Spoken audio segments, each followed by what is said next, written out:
Welcome everyone once again to another episode of the JR&Skipps podcast between two friends where we touch on everything and anything ranging from sports to entertainment to, life, socioeconomic issues and anything that catches our fancy.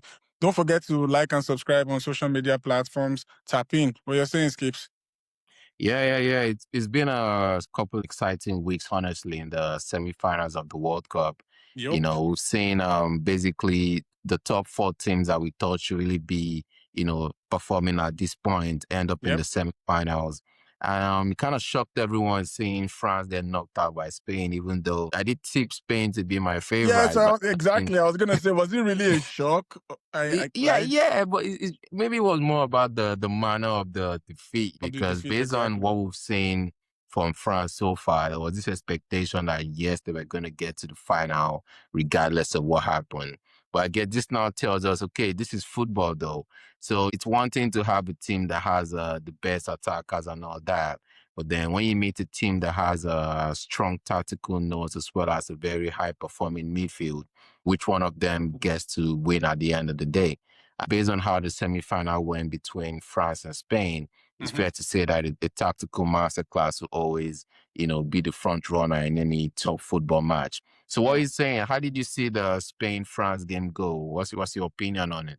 I was gonna piggyback off your point about the tactical masterclass. Actually, I wouldn't say Spain had to, raise their tactical level. I think they just came with the same performance we've been seeing from their prior games. They just kept everything simple. They didn't lose the ball. They recycled properly. They Yeah. built from the back, and I was kind of expecting them to be a boogie team for France, right? Because it seems like the French attackers they thrive on space and running in behind, Yeah. and the other team losing the ball in transition, giving them space to work with. And we could see that was going to be a very, very long game for France from the very few actions in the game where Olise and Rabiot and Tchouameni were struggling to get a handle on the entire game, right? Whilst for Spain, they were easily knocking it about, building with ease and bypassing the French press, right? It was unfortunate the way the first goal came about, but if we are sticking to the letters of the law, it was a penalty, right? But I wish the first goal of the game wasn't from such an action. But yeah, it is what it is. They got the first goal, and we were expecting France to roll back into life, but that has to be one of the flattest performances I've seen from Olise and Dembele. They couldn't just get a grip. And salute to Rodri. I mean, Busquets. I'm sorry, like your chain is kind of shaking. If Rodri It, does it, it it's, on it's Sunday, shaky, man. It's it's shaky, shaking, man. my G. Like you have another contender for your candidate Yeah. of top DMs of Spanish history, right? I have to give Rodri his props. Also, let's not minimize Ruiz's contributions as well. And Dani Olmo, they kept everything untidy. Yamal was lively on the wing. He gave Digne a very, very, very, very tough time. Like, Digne kept on struggling, trying to contain Yamal. Yamal was coming in inside, creating the overload, and Poro. Like, I don't know what happened. Like the Spanish team, just everything seemed to click for them, whilst it was the opposite for the French team. They brought Tchouameni back into the fold. Rabiot picked up an early yellow card. They couldn't get a handle on the game. So yeah, I have to agree to your point that Spain tactically outclassed France on that day, and sometimes you just have to hold your hands up and say, hey, the better team won. Yeah, and just to buttress on some of the points you've already raised, we're talking about Rodri, we're talking Daniel Olmo, Fabian Ruiz. So that basically tells us that the midfield was, the engine room was Mm-hmm. on overdrive. And in some of the points that we've raised, talking about the French team, we talked about how, for whatever reason, Adrian Rabiot still has a starting spot in the French first 11. And Yeah. then you've been swapping the midfield around. We've seen I think what was it, the Kone guy that came in Kone, for a yeah. couple games. Yeah. Many played, but then when that midfield went against the Spain midfield, it was like, look, you guys ain't getting the Mm. ball. We're gonna control the game, dominate you from start to finish. And as you said, it wasn't like Spain played some out of this world football. It was just like tactical dominance, ball control. Exactly. And you see, we're gonna create play how we want. And if you don't get the ball, then really How your attackers, how do you want to play if you don't have the ball? exactly. so so in terms of how Olise didn't have such a great game, I guess that just it. Olise will probably have the game of his life if he's on the ball trying to make runs, beating his man, bro ain't getting the ball. Bro, So no I mean, spacing behind to even run no with the space, ball, like nothing. nothing. So I did have some strong words against Luis de la Fuente in one of our early pods, but maybe I just have to give my props to the guy and say, what you doing? I tipped you Yeah. to win for a reason. So I guess I shouldn't just be a hater. And, let's see how it gets. So considering, we're talking about the final of Spain, Argentina, I guess we need to just jump into the Argentina-England game. That has really cost us. England, Yeah. England. Yeah, I guess he's just not coming home this year, From it's coming maybe. home to they are coming home. So Oh, okay. So on the Argentina England game, yeah, I do think there's been a lot of talk about this being due to Thomas Tuchel. And to be honest, I have to agree because I think the first half was a bit drab, but then it was obvious that these were two teams trying to make sure they don't lose. And honestly, Argentina, it was, I think there was like a struggle for the ball in the midfield in that first half. And Argentina had some serious dark arts at play, trying to nudge them off the ball. Enzo yep. was acting crazy in the first half and should have probably got a yellow card, but Exactly. for whatever reason, they didn't get a card.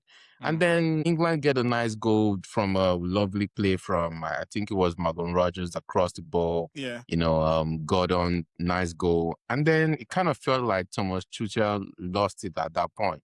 So what are you saying? How do you think Tuchel responded to England going one goal ahead? Yeah, I mean, initially after the game, I was sharing the same sentiments, like, oh, the coach did this, the coach should have been braver, and he displayed a little bit of cowardice. But going back, and I think I rewatched certain parts of the second half, and I'm a little bit inclined to think we are being a little bit too harsh on Tuchel, right? Really? Yeah, Really? bro. Make I land, make I land. Man. Let me state my Land, points. man. Like you said, in the first half, Argentina Yeah. could not dominate the ball, and if I remember correctly, their first shot on target was in the 35th minute of the first half, and that was from a True. set piece, Yeah. right? So it shows that England came prepared, right? They were closing down, they were pressing, they had the energetic pressers in Gordon and Ramsey and Rice and Bellingham. They were starving Argentina of that space in the midfield where they like to have one or two touches to, dictate the play. And like you said, it was a very physical first half, which is why it seemed drab. But I actually enjoyed it. It felt like a proper context, right? It Juxtaposing it was. Yeah. to the Spain France game, which was just like a tactical flogging. But this one felt like two evenly matched teams that were slugging out for it. And to your point, in the second half, England looked like they were about to edge it when they got the first goal. But if you noticed, after the first goal, which is normal, right? If a team concedes, they go on the front foot, and psychologically the other team just kind of wants to fall back and maintain their lead. If you noticed, I think from the minutes where England scored the goal to when Gordon was taken off, I don't think he had a touch on the ball, right?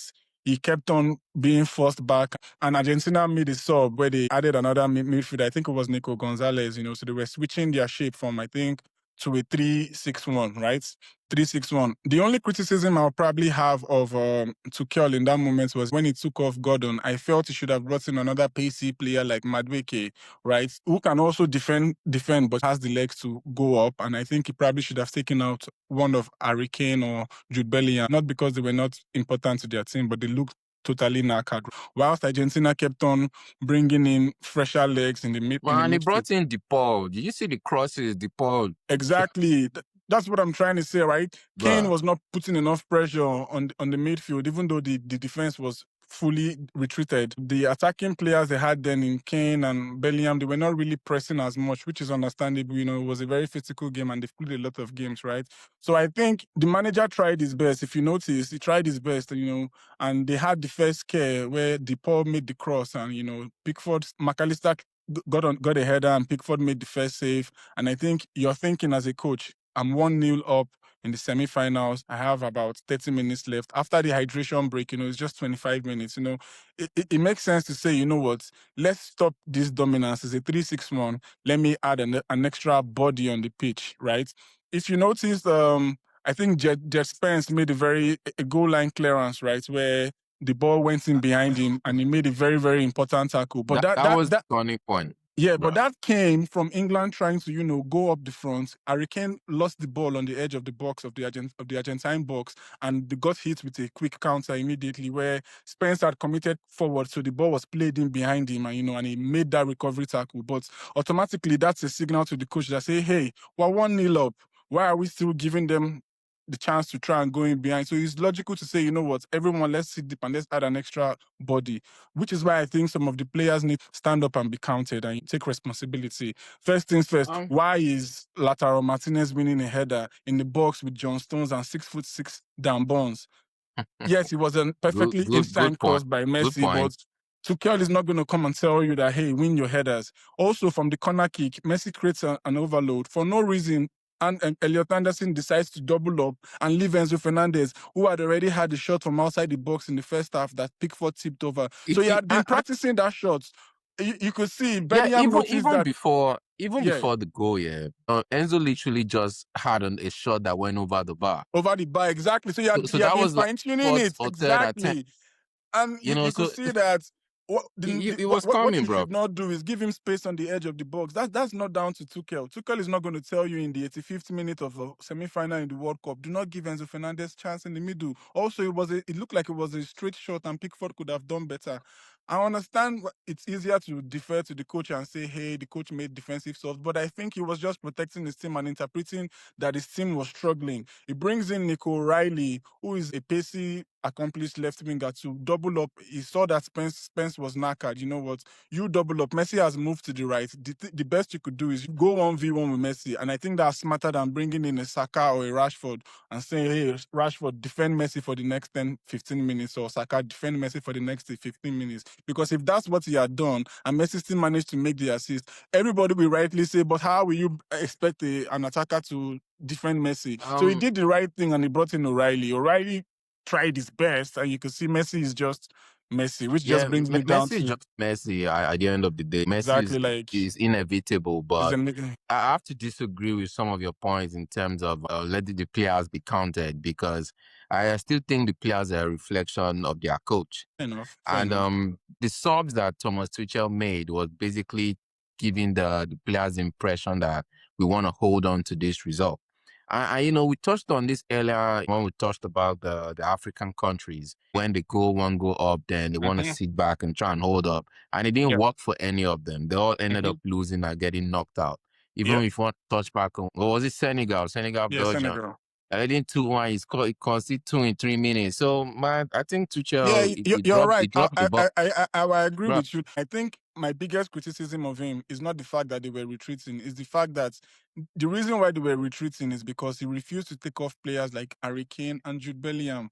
So that's still a Tuchel Yeah, problem, exactly. I said that we agree Make that the that's a right sub. Tuchel problem, because if you had brought in, say, like Oli Watkins and maybe a Madweke for those two players, yes, we are still Giving there them to run, yeah, we giving are still there Argentina to something defend, to but we think have about. legs. Or like a Kobe Yeah. Menu when Declan Rice and Rhys James went off. You need people that are able, that their first instinct is not to get rid of the ball, which is a Kobe Menu. If he holds the ball, he can hold the ball for a few seconds. That will basically allow some Argentine midfielders to come and foul him and get a break from the siege that Argentina was placing on them. But yeah, at the end of the day, it's all a game of ifs and buts. And like I said, it's the semi-final of the World Cup. It's a very crazy environment. So,